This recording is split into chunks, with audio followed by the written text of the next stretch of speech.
make sure that any disclosures that you're making related to environmental issues, social issues, or any of the ESG type issues, is you've really got to be honest about what you're projecting and what you're putting out there, because that's where we've seen in the United States people have run into trouble, is where they've made declarations in terms of environmental profiles that didn't actually end up being true. Companies operating in today's global economy really need to get an understanding of the international geopolitical risk landscape. At Infortal Worldwide, we work with our clients on solving risk before it starts. Welcome to the Riskology podcast. This is a 5-part series on geopolitical risk intelligence, where we're looking at managing business risk globally and really understanding the geopolitical risk landscape. Hello, everyone. This is Tom Fox, back for another episode in our 5-part series sponsored by Infortal Worldwide on geopolitical risk intelligence. Today, I'm thrilled to welcome back Chris Mason, who's going to visit with us about ESG intelligence. Chris, first of all, welcome back. Great to be here again, Tom. Look forward to the conversation again today.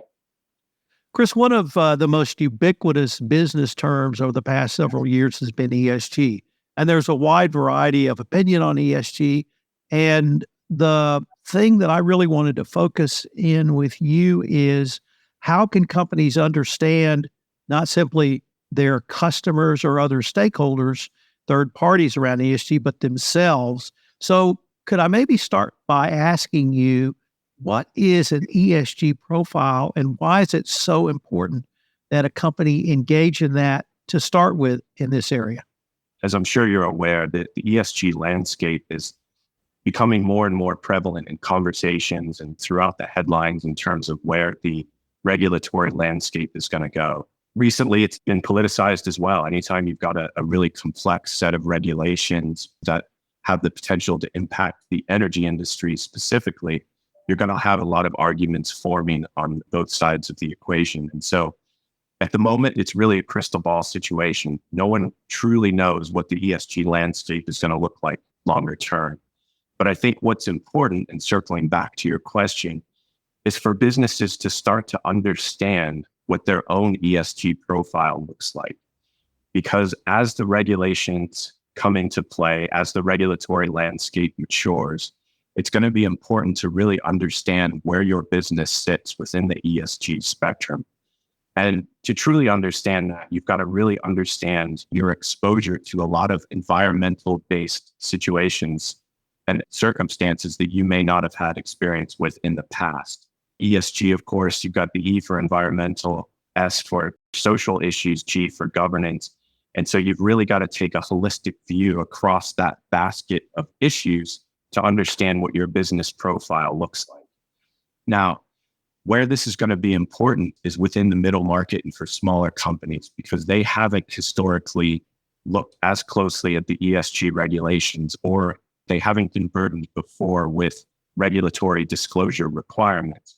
But as this grows, as more of the bigger players are going to be required to have ESG disclosures as part of their operating profile, they're going to request similar types of disclosures from smaller companies. And so if you're looking to partner with the bigger players, you really need to understand what your ESG profile looks like so that you can then provide that information to potential partners. Another situation where ESG is going to become more and more important is in the M&A, the mergers and acquisitions space. One of the things that comes up pretty frequently in a lot of the M&A conversations, webinars, and events that have been taking place is the fact that there's a lot of dry powder right now on the sidelines for M&A. Because the economy is in the state that we are in today, people are really looking closely at valuations and trying to get a handle on where business valuations are going. At a certain point, a lot of that dry powder is going to be deployed, and a lot of funds, a lot of family funds, private equity funds, and even some of the larger players are going to be looking to deploy capital into businesses.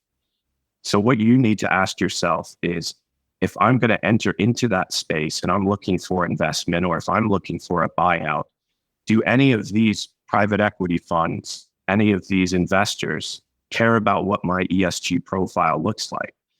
And if so, do I have the ability to present that to those investors? And am I happy with what I'm seeing? It's extremely important that businesses start now to think about what that profile looks like, because to be competitive in that M&A space, it may be extremely relevant. Chris, let me take your last point and flip it in the following manner. You talked about a company having an ESG profile. Now, assume a client or customer has come to you and say, we're looking to expand, to acquire in the ESG space. We're excited about this. How would you counsel them to think through looking at an ESG profile and perhaps even testing some of that profile with the tactics and strategies of Infortal Worldwide? It's a very complex situation when you begin to think through ESG regulation and ESG profiles. But really, at the end of the day, you've got to start with assessing your own company's set of values as they relate to ESG and what you're really looking for your profile to look like. Once you've established that through examining what your exposure is within each of the different categories, you can then build what you would expect to find in future partners or into companies that you're looking to invest in. And what we would do as a company, Infortal, is we would help guide you through that process of examining your exposure to potential ESG issues. And so that can look a lot of different ways, depending on the industry that you're in, depending on the jurisdictions that you're involved with, and particularly depending how complex your supply chain is. Chris, one of the things that, at least in my opinion, makes an ESG analysis a little different is the regulatory framework. Now, in the United States, that regulatory framework, you say, well, it may be lacking, but in other jurisdictions, it's very robust. And I would point you to the EU or non-regulatory bodies such as ISFR or others, SASB, who are putting together some standards. How do you help a client understand or even navigate the various regulations or the standards from some of these significantly important non-regulatory bodies? It is extremely complex at the moment in terms of looking across jurisdictions, and you're absolutely right. Especially with Europe, certain jurisdictions are much further ahead in terms of developing regulations. And so what we do is we work with clients to truly understand the exposure to those different regulatory bodies. At the same time, you've also got to be looking at the horizon to understand the types of regulations that may be coming down the pipeline, both domestically and internationally. And that type of analysis is really going to vary depending on the industry that you're in and how much international exposure that you've got. But one of the key fundamental elements, I think, to really think about here in the United States is make sure that any disclosures that you're making related to environmental issues, social issues, or any of the ESG type issues, is you've really got to be honest about what you're projecting and what you're putting out there, because that's where we've seen in the United States people have run into trouble, is where they've made declarations in terms of environmental profiles that didn't actually end up being true. Chris, I was not simply intrigued, but actually quite heartened when you opened your remarks on this podcast talking about taking a holistic approach, that a company should take a holistic approach to begin to look at their own ESG profile. And I say that because I think ESG itself, the power of it is it's a business process, but it allows either a person or a group or perhaps a board to look at a company literally across silos, or as you would say, holistically. It strikes me that assessing your ESG profile is an incredibly important business exercise now. Whether or not you intend to go out and be acquired or whether or not you intend to acquire, just having that information yourself actually puts you at a business advantage. And if you've done a profile, you're perhaps able to move more nimbly or agilely. And I would even use the following example. The last time I sold a house, our realtor said, I want a pre-sale inspection report. And I want to know what's wrong with your house, and I want to know how you're going to fix it. Because if we get an inspection report after we got a contract, it could lead to a whole series of issues. And so it strikes me as your remarks about an ESG profile, that's just a good business practice at this point.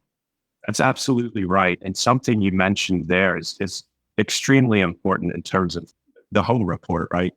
You really want to make an assessment of where you stand today. What does your business look like? What does your ESG profile look like today?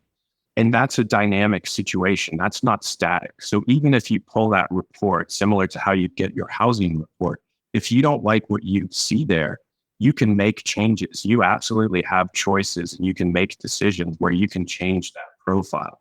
But it all starts with getting that first snapshot of where you stand today and then setting as a company what you want your goals to be and where you want that profile to go moving forward. So that's where we come in and we really help companies set what they want their profile to look like and then make that initial assessment in terms of where they want to go. And again, it really is going to be one of those issues, ESG as a set of issues. It's going to be one of those things that's much more closely tied to company valuation than it was in the past. So this is going to be part of, I think, or it should be part of prudent business practices. I can't think of a better way to end this podcast, Chris. I hope our listeners will join us for our episode 3, where we take up a subject near and dear to my heart, corruption intelligence. Chris, before we leave, I wanted to ask you if our listeners wanted any more information on any of the topics we've touched on today, where would be the best place for them to go? Best place to go would be our website, Tom. So that's Infortal.com. Really appreciate it. See you again. Chris, thanks so much. I look forward to continuing this conversation.